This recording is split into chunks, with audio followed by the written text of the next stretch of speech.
Karnataka beet ನ್ಯೂಸ್ಗೆ ಸ್ವಾಗತ. ನಾನು ವಿಜಯಲಕ್ಷ್ಮಿ ಕೋಟಿ. ಚಾಲಕನ ನಿಯಂತ್ರಣ ತಪ್ಪಿ ಶಾಲಾ ವಾಹನ ಪಲ್ಟಿಯಾಗಿರೋ ಘಟನೆ ಬಾಗಲಕೋಟೆ ಜಿಲ್ಲೆಯ ಜಮಖಂಡಿ ನಗರದ ದೇಸಾಯಿ ವೃತ್ತದ ಬಳಿ ನಡೆದಿದೆ.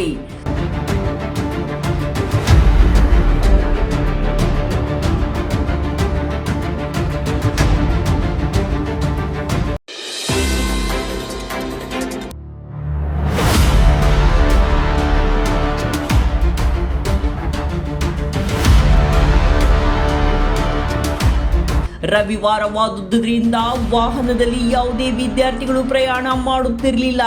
ಹೀಗಾಗಿ ಕೇವಲ ಚಾಲಕ ಮಾತ್ರ ಬಸ್ನಲ್ಲಿ ಇದ್ದು ಚಾಲಕ ಗಾಯಗೊಂಡಿದ್ದಾನೆ.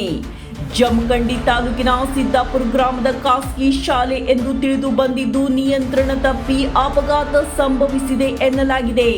ಸ್ಥಳಕ್ಕೆ ಪೊಲೀಸರು ಭೇಟಿ ನೀಡಿ ಪರಿಶೀಲನೆ ನಡೆಸಿದ್ದಾರೆ.